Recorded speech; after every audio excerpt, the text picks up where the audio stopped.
The opinions expressed by the host and guest on this program are solely their own and do not represent the views or opinions of Blind United. We strive to provide diverse perspectives and discussions on our platform, but the opinions expressed should be understood as personal viewpoints and not reflective of Blind United as an organization.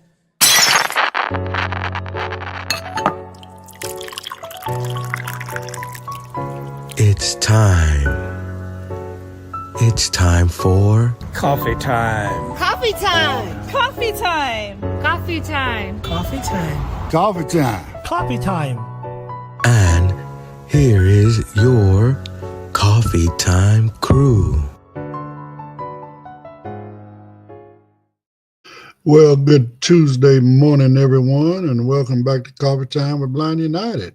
Of course, I'm Ed, and today on the crew, we got Miss Carol. Good morning, Carol. Good morning, everyone. And then we got my brother Pedro. Hey, what's up, everybody? Happy Taco Tuesday. Taco Tuesday. All right. Well, again, I mean, I'm kind of lost for things to say in the beginning now. We don't have interest groups to talk about this month, right? But again, hopefully everybody's enjoying their holiday season. Our interest group leaders are enjoying their time off. Again, they all volunteer, so why not let them have this time off, spend with their family, do their Christmas shopping and all that other kind of good stuff.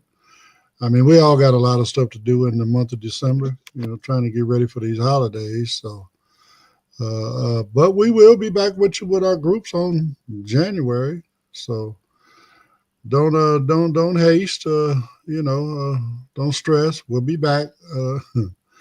And in the meantime, if you got anything, you think, comments, suggestions, whatever that we can do with Blind United in our interest groups, whatever, to, that you feel we could add or subtract or whatever it is, just get at us, info@blindunited.org. Again, we are a organization of the blind, for the blind. So, I mean, it's all blind folks that created this. And again, we're just trying to do what we can for our community. And hey, this is the best we've come up with, but we're not against, criticism, suggestions and all that kind of stuff. We take all that stuff seriously, right? So again, get at us, info@blindunited.org, and we'll take care of that. And while you're at it, man, please like, subscribe, share, follow, all that kind of stuff. No matter where you're watching that, whether it's on Facebook or whether you're on YouTube, all that stuff helps. You know what I'm saying? Hit them notification bells and YouTube. I mean, you have to go into Facebook and actually set notifications that you want to receive notifications from Blind United when we go live and other stuff like that, or when we make posts. So you want to keep up with what we're doing. You got to take those steps and make sure you stay up on the latest information we're putting out here. So on that note, today's going to be a little different. It's something that's kind of a little close to me, the way I was raised. For folks that may not know, just put it out there. I'm a white guy that was raised in a black neighborhood from the age of 7. So I've seen a lot of things from the other side of the fence. I've experienced a lot of stuff, and in my lifetime anyway. And the sad part about it is a lot of this stuff is still going on.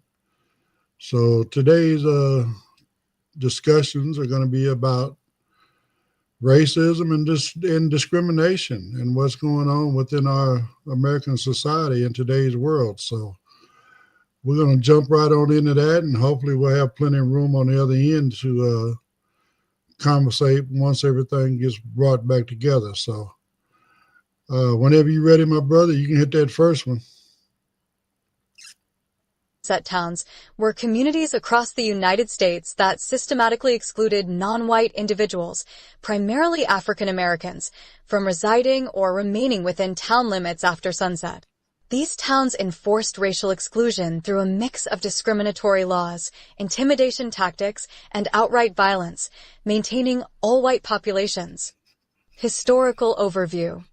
Emergence and enforcement. Between the 1890s and the 1960s, thousands of towns adopted measures to exclude African Americans and other minorities. These ranged from written laws and signage warning ethnic groups to leave by sunset to unwritten rules enforced through harassment, unequal treatment by law enforcement, and community intimidation. Racial exclusion tactics. City ordinances explicitly barring people of color after dark. Housing covenants preventing the sale or rental of properties to minorities. Signs that read, "Don't let the sun set on you here." Vigilante actions and threats of violence. Modern relevance. While most sundown towns no longer operate overtly, their legacy continues to shape racial demographics and attitudes in some areas. Determining the exact number of these towns today is difficult, as exclusionary practices have shifted to more subtle forms of discrimination. Communities like Forsyth County, Georgia. This county witnessed the racial expulsion of Black residents in the early 1900s, leaving lasting scars that still influence its demographics and cultural memory. Anna, Illinois. Historically a sundown town, Anna exemplifies the lingering presence of racial exclusion in some parts of the country. Impact and legacy. Sundown towns contributed to systemic inequities by enforcing segregation and denying minorities access to housing, education, and economic opportunities.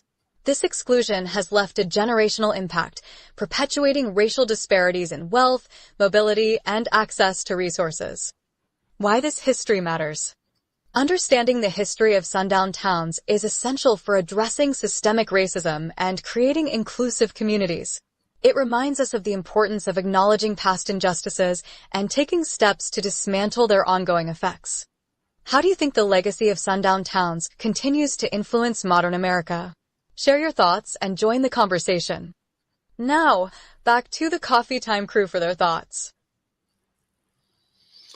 All right. Well, again, that's a bit on the history of what sundown towns are, and like the article says, we got to know our history so that we don't, repeat some of these things, but at the same time, people need to pay attention to what's going on around them, right? Because a lot of these practices are taking place today. You know what I'm saying? It's never been wiped out and all this other kind of stuff. And I think one of the main reasons is, for whatever reason, people do not want to have this conversation.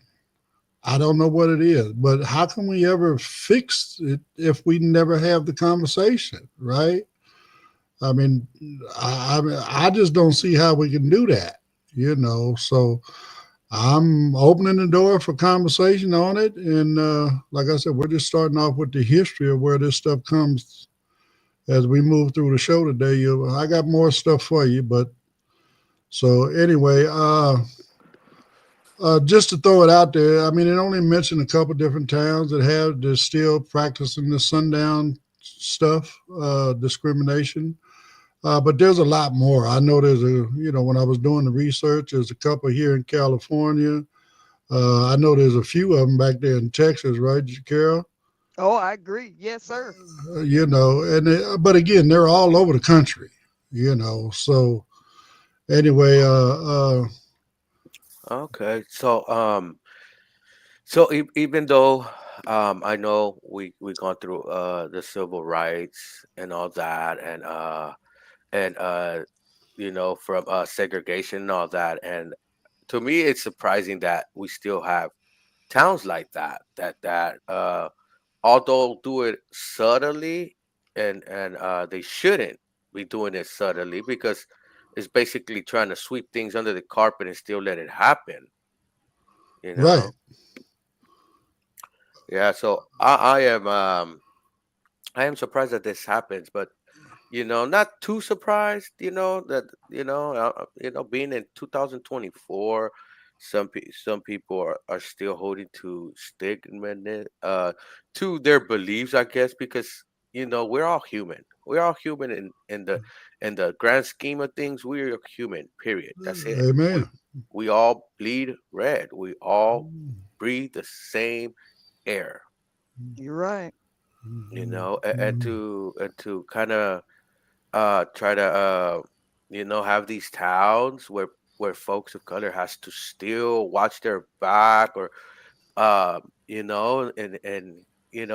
and have that thought, like, you have to put in you have to be able to put yourself in someone else's shoes, you know, and how Right. and understand how would you feel if you're in a town walking around and you're getting looks, and you're feeling uneasy. You wouldn't be comfortable. You have to, it's sad to say that these towns are still around. Well, I mean, it's not just these towns around. It's that attitude. It's I mean, even here when I first moved out here into San Bernardino, uh, in the city of Fontana out here, back in the early '90s, it was still a hub for the Klan. There's literally a historical Klan house in Fontana. Oh, Uh, Oh the year wow. the year that I moved to Fontana was the first year that the Klan did not march in the Fontana Days Parade. Mm. wow, wow, wow! That's crazy that they were still allowing them and still coming and showing the hatred that this group has, and letting them do the town parade. What is the mayor and the elected officials telling that town? You Well, I mean, know, again, it's 30 years later now, right? Now we have a black female mayor in Fontana. whoa, whoa, Mm. Okay, so I mean, things have changed. Don't get me wrong, things have changed in Fontana. And again, I'm not going to say it wasn't on the cusp of changing when I first came here, because again, it was the first year that they were not allowed to march in the parade, right? Wow. So but I mean, me being of a biracial family, you know, moving around out here. I mean, there's a specific restaurant up on the main boulevard in Fontana. You walk in there and you just get chills up and down your spine. You're hey, not welcome. You're not wanted. You know what I'm saying? And you just feel it all up and down your bones. You know what I'm saying? So you turn around and walk out. You know, hey, let's go. you I mean, I was starting over when we moved out here, right? So, Hmm. family, we didn't even have a car, man. So we're walking around to do everything we need to do, walking to the market and all this other kind of stuff. And Hmm. I would literally have people hollering racial slurs at me and my family as we're walking down the street, That's Wow. crazy. So again, so this thing means a lot to me. You know what I'm saying? I don't understand what people's hangups are. I mean, bottom line, they need to get over it, because, like Pedro said, once you peel our skin back, we're all pink inside. We all bleed red. You know what I'm saying? Hmm. I Right. mean, there's no difference once you remove the tone of our skin. Yeah, yeah, and just to put it out there, guys, a, a virus hit, it doesn't matter. It kills humans. It kills humans. Right. It ain't, oh, well, I'm only going to get black folks, or I'm only going to get white folks, or whatever. No. I mean, don't get me wrong, there are some genetic diseases, right? But the average thing that we're dealing with, like COVID is non discriminatory. Okay. Yeah, yeah. Right. You're right. So I I was mean, saying that to say that we're the same. yeah, We are, you know, Pedro, and Ed. We are. We all are the same, and it's just sad that we still have this going on. It's awful. it's truly, truly sad. I mean, and I know there's quite a few down there where you're at, Carol. I mean, have you experienced anything in any of them towns as a I black have. woman?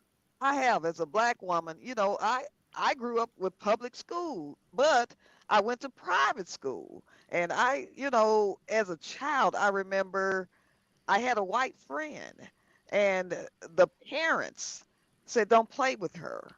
And as children, we don't understand that. We're just trying to enjoy our childhood. But Mm-hmm. it was just, I felt some kind of way because it was my best friend. But it was based on what the parents were telling them not to play with me. And I didn't understand that. And my mother tried to, explain that to me. Sometimes people just are not going to like you based on your skin color. Now, I'm not dark and I'm not yellow, but I'm kind of in between, like peanut butter. You know what I mean? Right. But it was just, I felt some kind of way, and I didn't understand how I can't become her friend. But the Mm-hmm. parents are the ones that started that. She and I didn't care. We were having fun, but the parents are the ones that actually changed our relationship. So yes, I experienced it. So on the flip side of that, right? Right. So I grew up in Venice, California. Okay. Okay. Uh, Before my mother met my stepfather, I lived, down by the beach area, which is predominantly all white, right? Right. So then, in the midst of the Watts riots in 1965, my mother met a black man, and Okay. she fell in love with him, right? Hmm. And then next thing I know, she hooked up with him, and we left Venice for about a year, moved into LA, and then because they both worked in Venice, we moved back to Venice, right? Right. But all along, I went to the same elementary school. Okay. So now I'm living on the other side of town in the so called hood, right? Right. And I'm still, now don't get me wrong. It was one thing in the beginning when I first moved into the hood. A lot of folks that I was cool with at school, I don't know. I mean, once I moved in the hood, now they had to test me, right? Right. And I survived. I made it. But once I got past the test, I was totally accepted. All of the black families that I lived around, I was welcome in their homes. I was welcome at their dinner tables. All of this kind of stuff. We were all good. You know. Right. So I mean, again, like you said, on your side, Carol, the white families were telling their white children, no, you can't play with that black girl. Right. Once but on the flip side, like I said, over where I grew up at, once I got through the test of my peers in the neighborhood, I was totally accepted. Right. I was totally welcome. I mean, throughout my whole life, I've been accepted. You know what I'm saying? So, I but do. it gave me the opportunity to see life from their side of the street. You understand what I'm saying? To be able to see the discrimination firsthand that they had to face on a daily basis, Right. So, I mean, again, this stuff is really important to me. Plus, I have biracial children, you know. I don't want Right. them growing up in this kind of madness. I got biracial grandchildren, this stuff should be behind us. There's no way in the world we should still be dealing with this kind of stuff. But the problem is, we're still dealing with it. We're And definitely I even feel like it's racism even in the black community. If you're light or almost looking white, I mean, it goes both ways, and well, it's yeah. sad. It is. I mean, there's more racism within the black community amongst each other, as you say, Yes, you're absolutely based on right. your skin tone. But there's actually less racism as far as black folks being racist against white folks White people, you're right. We're more than there, acceptant of you right, than there is, than they are of white folks us. being racist against black You're folks. right. You're absolutely right. I mean, again, this is just my experience. I mean, I'm 67 years old now. So you think about this. I've been dealing with this for 60 years. You're right. And You I'm know, almost 60, I'll be 60 on the 23rd of December. so So you're right. The white community did not accept me, but the black community will accept you. And it's still here. And it's so sad. well, it shows the character of the people. That's what I'm trying to point out. Gotcha. Okay. The black community, their character is much stronger where they're more accepting rather than the white community who is more rejecting, discriminatory, I agree with separate, you. I agree with you on every bit of that. Yes. You're you right. know, I mean, and I know it ain't everybody, right? No, it's not. But there's still a very large element within our society in here in 2024, about to be 2025. Well, I'm going to go here. I know that we don't, and this is my opinion only. When Trump had, got into office the first time, I saw more racism then. People were coming out and just really, just showing hate towards the black community. And it's like, where did these people come from? Had they always thought this? Yes, they have. But because, here we are supposed to be in the age of the New South, right? And all this other kind of stuff. Everybody trying to tell you that it's not like that in the South no more, and so on and so forth, right? Yes. It still was, but it was undercover. It was undercover. You're absolutely right. And then once, they got somebody in office that they believed what they believed, they felt emboldened to step out into the spotlight again. Yeah. The friends that I thought I had for years that I trusted turn on me. And I'm like, oh my God, have you always felt like this? I thought we were okay. I mean, it's sad to think that here we are, on the verge of 225 years in American history, or 2025 years, I should say. Right. Of American history. We're almost 250 years on American history. I'm sorry. But again, bottom line, in 2025, we're still dealing with this. This same makes no sense. It really doesn't. So, on that note, let's get these commercials out the way, Pedro, and then I can finish laying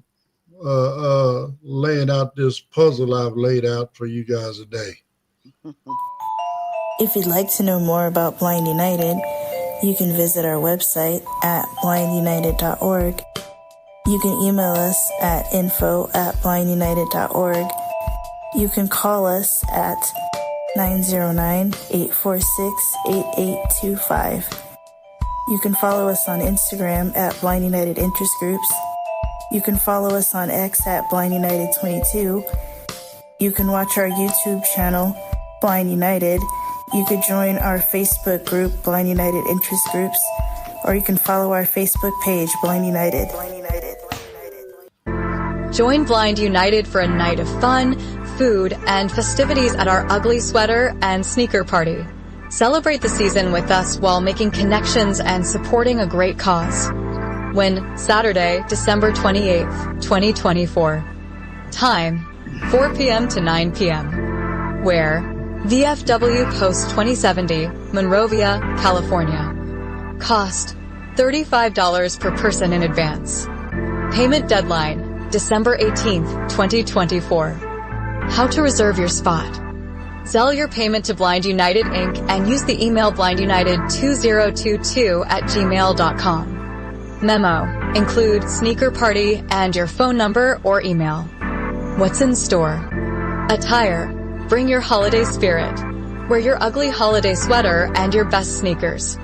Menu. Enjoy a Mexican fiesta featuring nachos as appetizers, chicken, beef, or pork plates with rice, beans, tortillas, salsa, cheesecake, sodas, and water. Let us know of any dietary restrictions.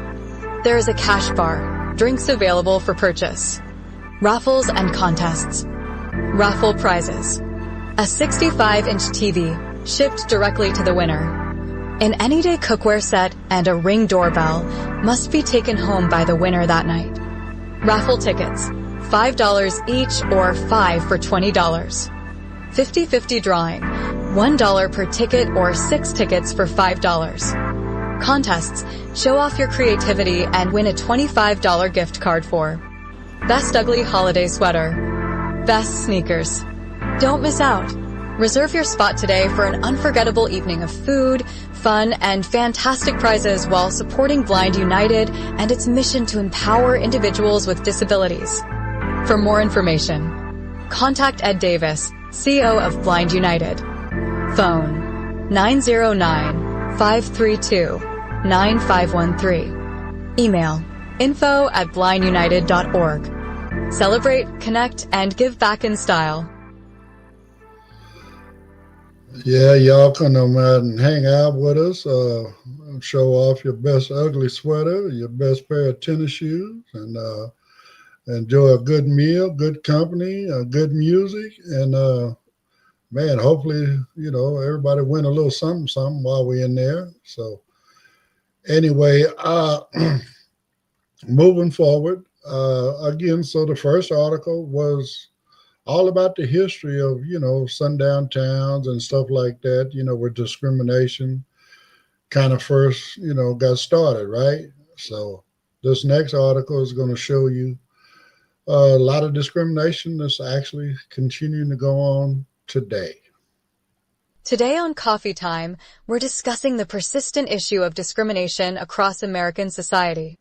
Discrimination continues to pervade multiple sectors in American society, affecting marginalized communities and perpetuating systemic inequities. From hospitality and healthcare to employment and banking, individuals often face significant barriers based on race, gender, national origin, and other factors. Discrimination in the hospitality industry. The hospitality sector has long been a focal point for discrimination complaints, with the U.S. Equal Employment Opportunity Commission, EOC, frequently targeting restaurants and hotels in lawsuits. Prevalence of complaints. In 2015, 86% of the lawsuits filed against hospitality employers involved claims of race, sex, national origin, religion, and disability discrimination. Case in point.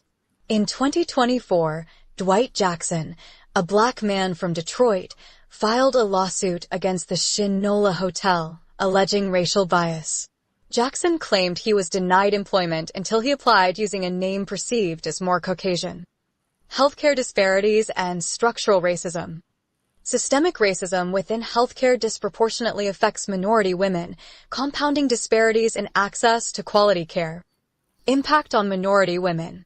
Higher poverty rates among African American, Latina, and Native women contribute to limited access to essential healthcare services. Legal challenges. The Cleveland Clinic has faced scrutiny for programs aimed at reducing health disparities among Black and Latino patients.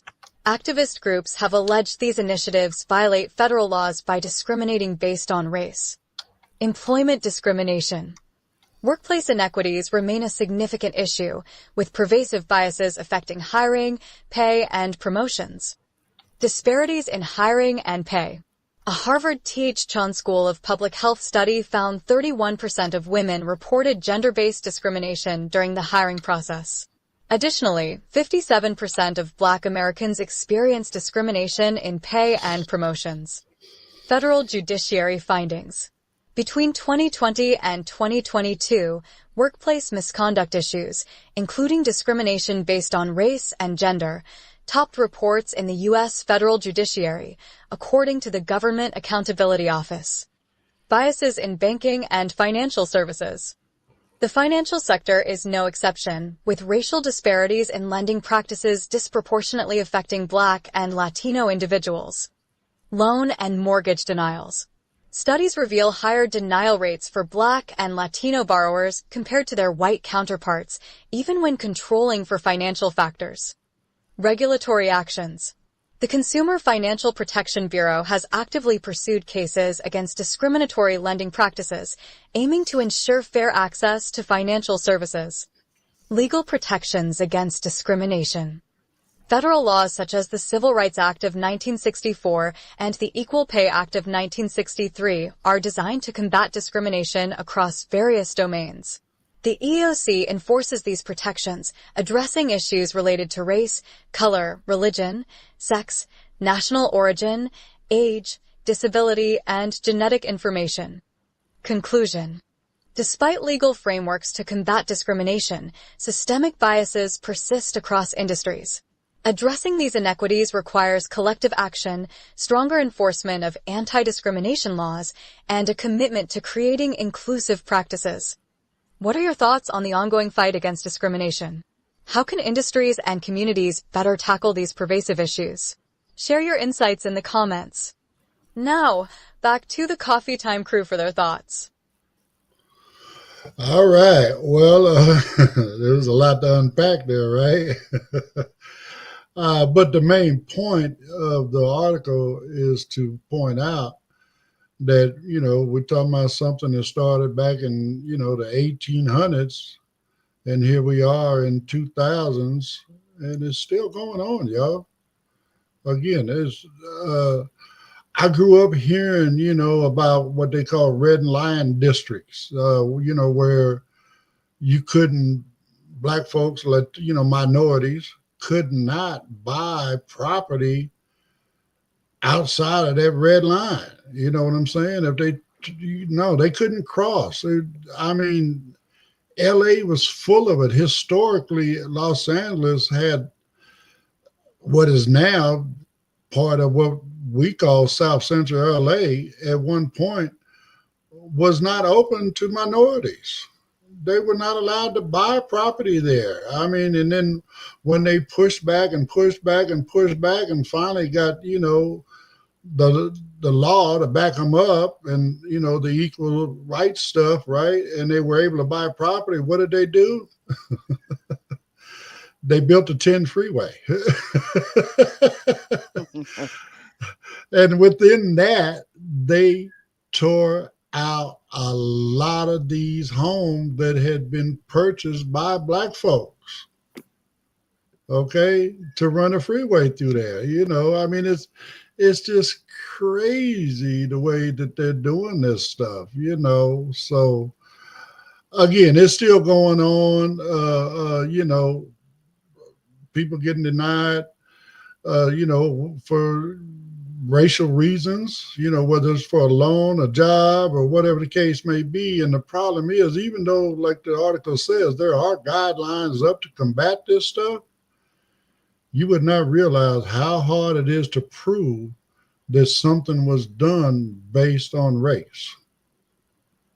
And that's part of the problem, I mean, it's harder to prove that something was done based on race than they'll come up with some other reason. Oh, we wasn't qualified, or, whatever the case may be. They'll come up with some other excuse. And now you got to prove that it wasn't that reason, but in fact, it was racism. So again, here we are, 2025. It's still going on, y'all. It's still going on. So y'all got any thoughts on this? Yeah. Well, with the redlining also for in my experience, yes, it happened to my mother when she was trying to purchase a house. They only gave her two areas to purchase from, and one was South Central, and one was over here in the Valley. Even though she was trying to purchase other places, they were like, no, you only are able to purchase here and here. Right. Yeah. And the sad part is they were very insistent upon that. They, it wasn't okay. Well, they didn't throw any other excuse out. Oh, well, you don't have enough money to buy over here. Or you don't have enough money to buy over there. They just know these are the only places you're allowed to buy. Yeah, and my mom being a immigrant and it was able to purchase her house and stuff like that made it worse because she didn't know that's what they were doing. She didn't have the information. She hasn't been schooled on that. She think everything was in the up and up. And later on, when I was discussing the red line things with her, she was like, it clicked on her. Right.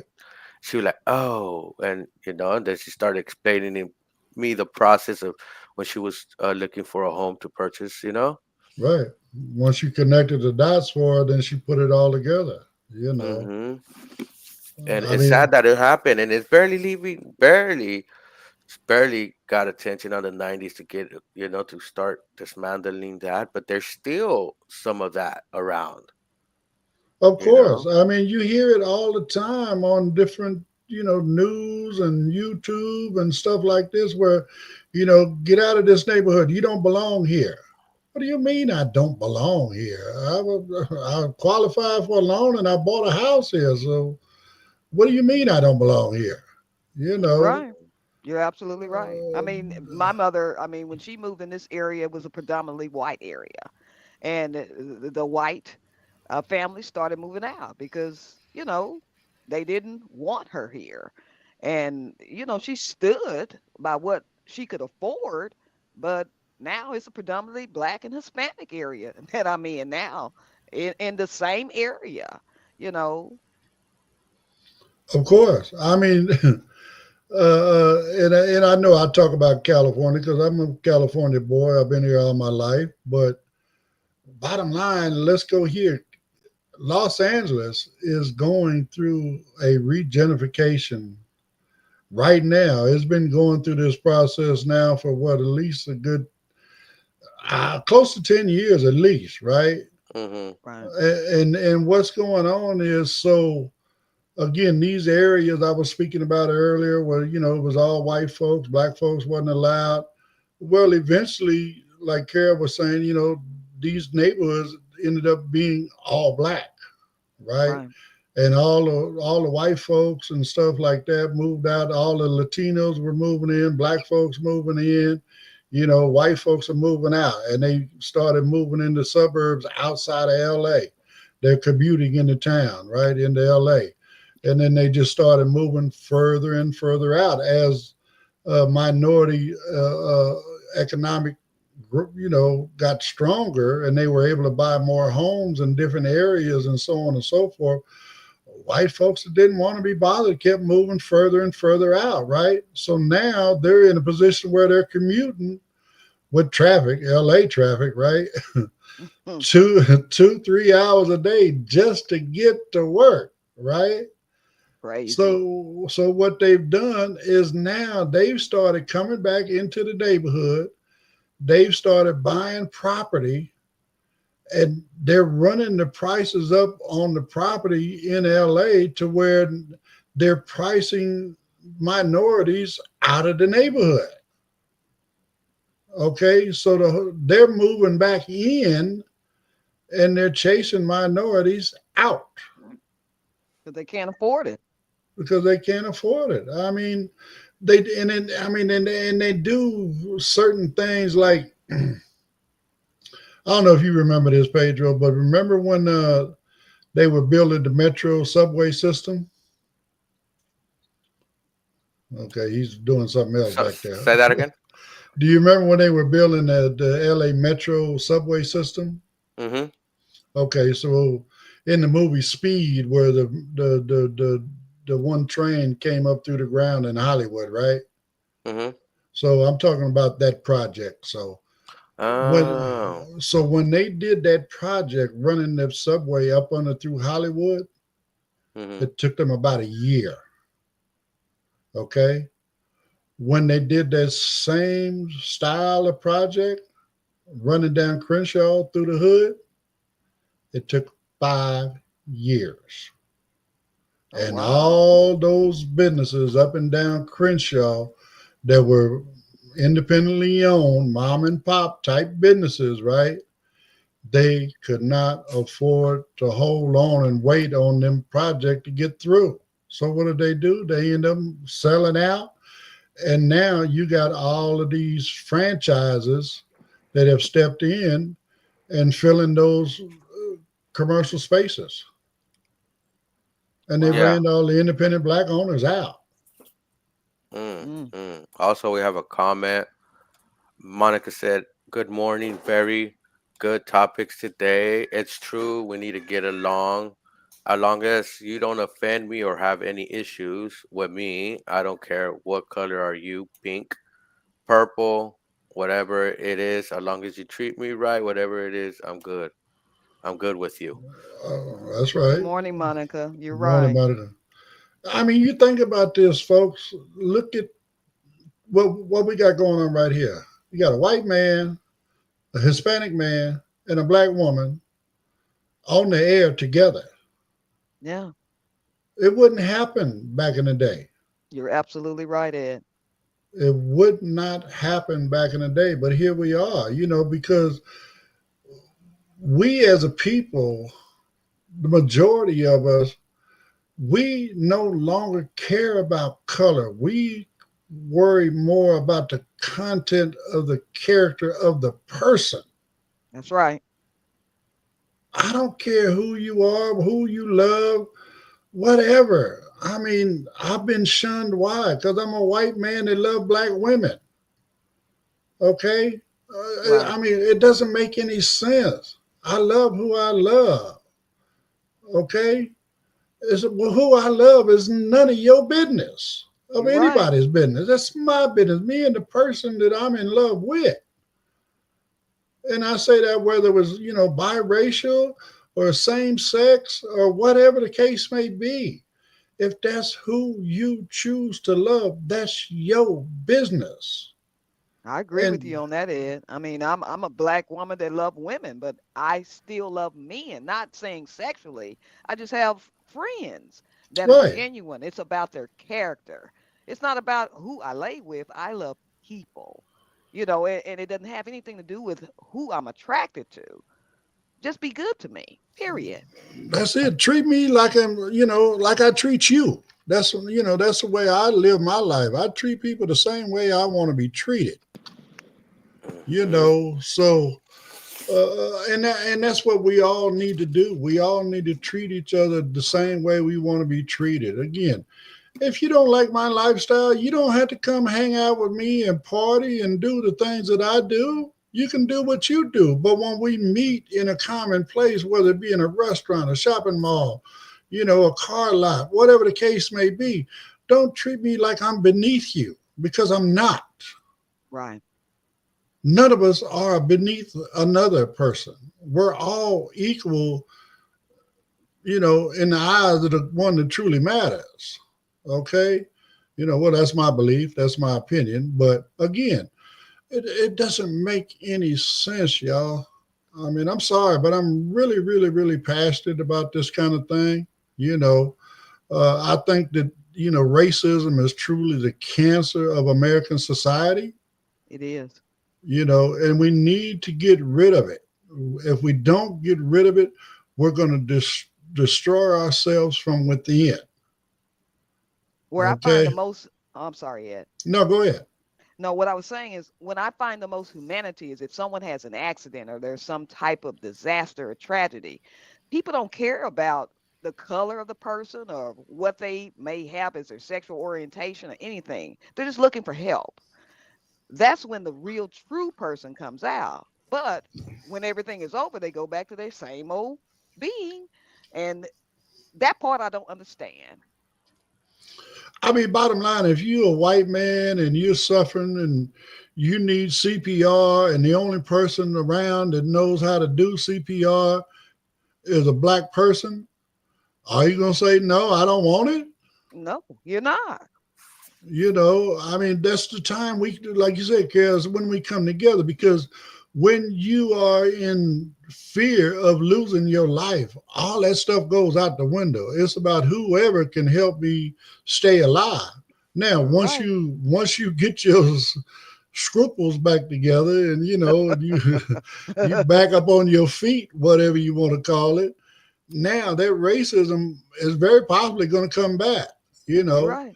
now It's if like by someone that's chance on. Oh, I'm sorry. no, but if by chance you were somehow saved by a black person, or flip the script, if you were somehow black and got a thing against white folks, if you were somehow saved by a white person, then maybe your mind might be, tempted to try to think is, change your thought process.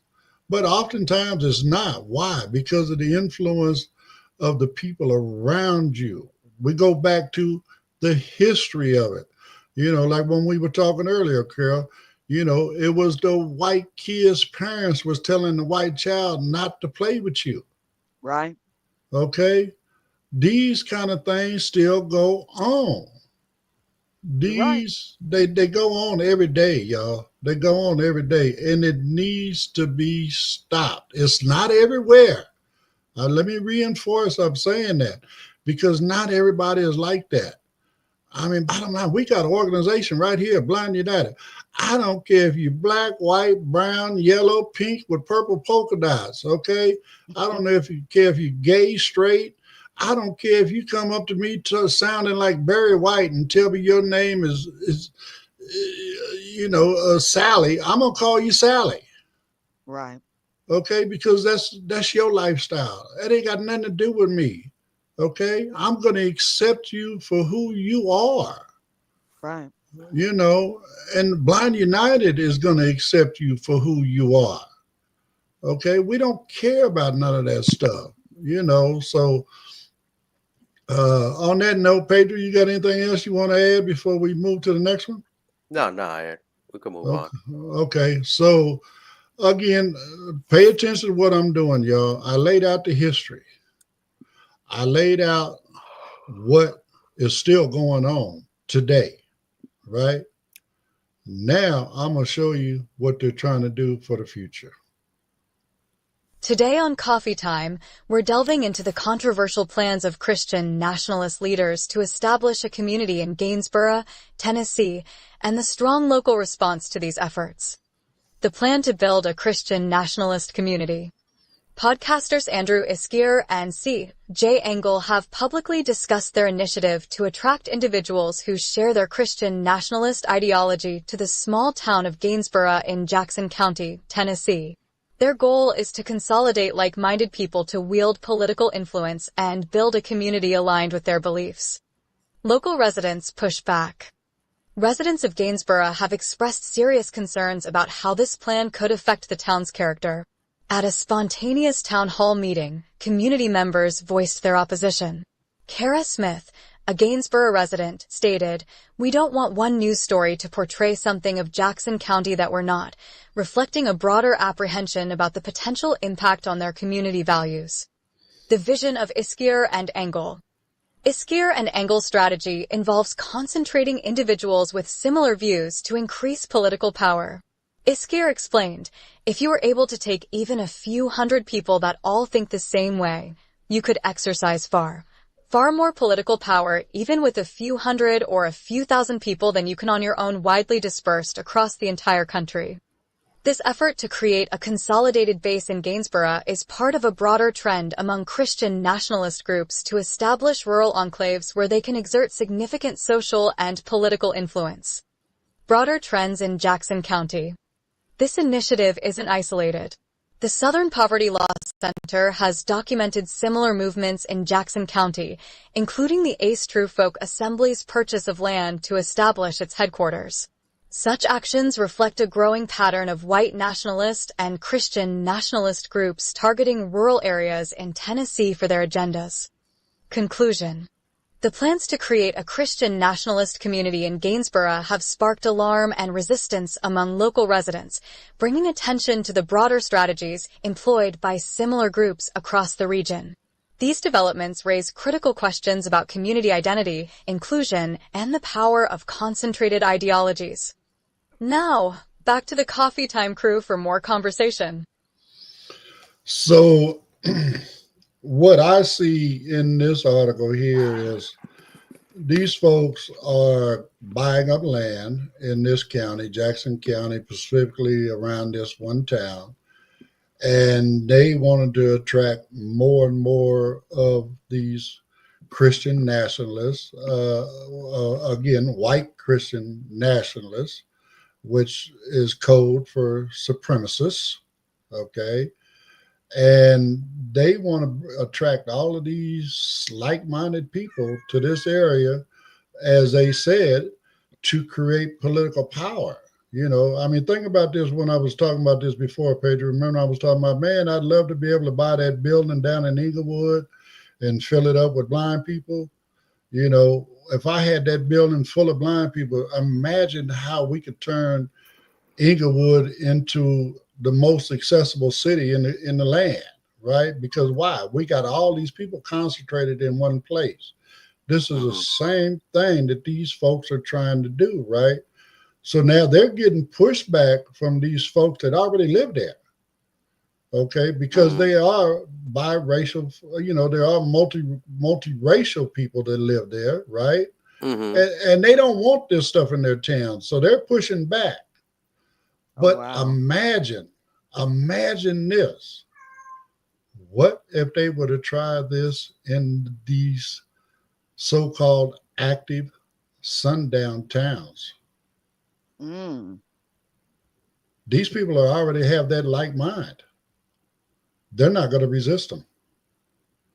They're going to let them in. And now we're going to have these people concentrated all over the country. Okay, we're going to have even more sundown towns. We're going to have more discrimination within those areas. I believe that that's where they're trying to go. That rather than go out and, you know, I mean, I don't know. Again, they need to stop. In my mind, they need to stop. Period. But again, if they have their way, folks, they're going to keep this going. You know, again, I try to tell people all the time, go back in your history, right? Even when after the Civil War, okay, you still had a lot of white folks back in those days. They were called the Southern Democrats that were against the mixing of races. They didn't. They wanted the Southern Democrats wanted slavery to stay in effect, right? But unbeknownst to a lot of people, there was another group of Republicans that were called lily white Republicans. And they also didn't necessarily want to do the slavery thing, but they didn't want to intermingle. Okay, they still wanted to be separate, right? So what? Time goes on. The Southern Democrats are losing their strength, their chokehold. The lily white Republicans are getting more of a chokehold, right? Then here come the '60s.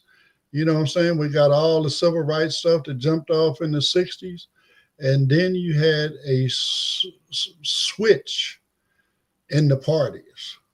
Okay, the Southern Democrats that believed in separatism, they joined forces with the lily white Republicans and took over the Republican Party and forced out the liberal Republicans, and they went and became Democrats. So now that's why you have the Democrats that are now on the left and the Republicans are on the right, where back in the day it was switched. It used to be the opposite way.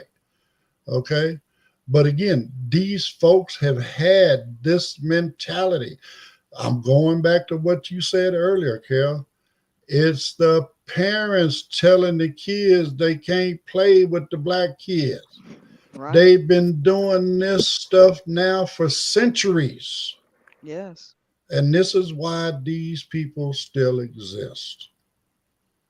So, anyway, I hope I brought this stuff around full circle for everybody. I did my best anyway. Yeah, yeah. And it's sad to say that even in future times, like 2025, that we're going into that, the rhetoric of some people in power, for people, even people in the spotlight of the media, spewing hate like that, still pushes that cause, still emboldens these Christian white nationalists to pursue what they're trying to pursue, even for the Klan to be emboldened. I don't know if you remember, I think it was last year, they were marching without their masks. They were that emboldened, they were marching without their hoods. Um, I know a month ago or something, they had a march. I know that I think they had their hoods, but they were still emboldened to be in public to spew their their hate, their their separation of folks. And I to me I wonder where that type of mentality comes from. Like I know you said the parents, yes, this behavior is learned. It's not. It doesn't. We're not born with this type of behavior. This behavior is learned, and I don't know if it's the insecurity of those folks or what, if they're scared of change or what. But America was is a melting pot. Even I don't want to sound like like someone that's mean, but hey, even white folks are immigrants. Yes, Everybody, they are. We all everybody are. that, We everybody all that, are. anyone that had came in a boat are immigrants, and that includes a lot of different race and nationalities that came here. So Yeah. Right. just to put it in perspective, so I guess what I'm trying to say, those Klan people and those white nationalists needs to get off their horse. Needs to get off and understand this. Even them are immigrants, although their immigrantship, like was a long time ago, but they're immigrants.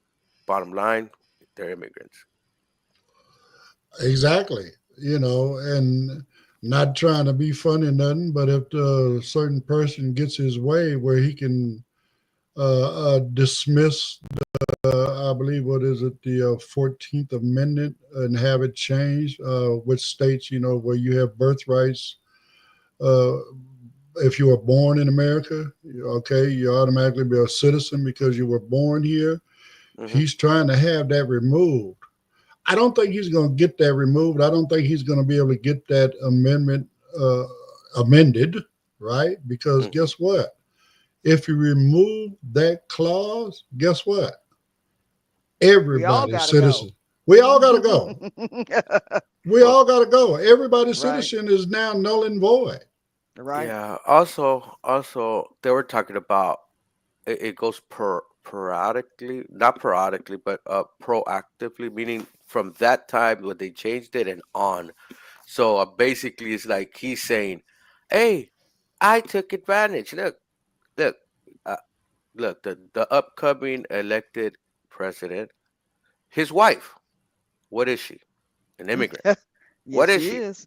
Is his son? What is he? Naturalized, born here because of the what? 14 or 13? Which one was it again? 14th, The 14th 14th Amendment. Amendment. Even him is going against what is benefiting him. Is what has benefit him. But That's again, that's weird. the crazy part is, again, if you remove that amendment, right? If you Yes. remove that statute from the Constitution, the only legal Americans will be Native Americans. Yeah, that is true. If you really think Right. about, that means everybody's nil and void. Like, bye. So I mean, again, but this, for him to, and I apologize for those that might be offended by this conversation, but hey, I mean, I'm sorry. We're, like Pedro says, we're a melting pot. Wasn't none of us. I mean, yeah, we were born here, but again, we're not native to this land. Okay, we came here. Our ancestors came here. However many hundreds of years ago they came here, from Hmm. somewhere else, right? And Right. but he wants to do this. Why? As they say, okay, once he starts this mass deportation thing, they say, okay, well, you're going to split up families. No, they can go with him. And Mm. one of the ways he can make that happen is to eliminate their birthright of being born here. Man, I wonder, does that count for his wife and his son? Not to joke But around and no, not to but make it a again, joking issue, but think about the mentality. Like, I'm gonna do away with this. It doesn't benefit me, but I'm gonna do it. I'm gonna do it. The mentality, the thinking. I don't know if it's his brain has been scrubbed too many times, too many chemicals. I don't know what, but to have that mentality that I'm gonna stop this, and it can hurt me, but honestly, to tell you the truth, it won't hurt him and his family because they're a different class than us. they're the upper class, they're that billionaire class, and they're not gonna feel it. They're The ones green. that They're are not gonna black feel and it, white. It's about the money. yeah, it's about the money, and the ones that are gonna feel it is the ones that are in the lower poor class, even some in the middle class. But tell you the truth, those rich people are not gonna, they're not gonna feel it Right. like that. But guys, that hey, this was a good A conversation. wonderful conversation. Sometimes conversations like this need to be had. You know, conversations like this can get a little not cringy is not the right word, but people sometimes shy away from conversations like this. Some, you know, conversations like these are needed in our social square, guys. There, it's needed to understand our history, to understand the past, to understand what some of these folks are trying to do for the future. You know, you're bound to repeat your history if you don't not if you do not know your history. So conversations like this are needed in the public square. I know sometimes people shied away from it, but it's needed and it's good information to know. And if you never heard of sundown towns and stuff like that, it's good to start understanding and see the other side of the fence, you know, or what I said, the other side of the street. Um, it's always good to have these conversations, and it's it's part of our rights to, you know, be able to have this freedom of speech, you know, and talk about these conversations. Right. And for more information within the description of this stream, you'll also find links within the description on these topics where you can go back and check out those links and get more information. You'll see where I got my information from, you know. So, again, this is something I've been living with all my life. I believe it's something very, very important. I think it's something that we as Americans, all of us that call ourselves Americans, we need to fix this. Otherwise, this experiment is going to go up in smoke. So, on that note, hey, I'm trying to do what we can, trying to bring everybody around and, you know, share information on many different topics. So, just because we're blind don't mean we don't have these thoughts as well, right? So, of course, we face double discrimination, right? We got our discrimination because of our disability, and then we might have whatever discrimination because of our race or whatever. It doesn't make sense. Discrimination is discrimination, and discrimination has no place in American society. It's just that simple. So, on that note, y'all enjoy the rest of your day. Hopefully, you get you some tacos today. And Monica and those that checked in, we appreciate you, sweetie. Everybody else, again, please like, subscribe, hit that notification bell, follow, whatever it takes, wherever you're looking at us. Please take care of that for us. All right? It helps us move forward and get the word out there even further. So, on that note, everybody enjoy the rest of your day, and we are out.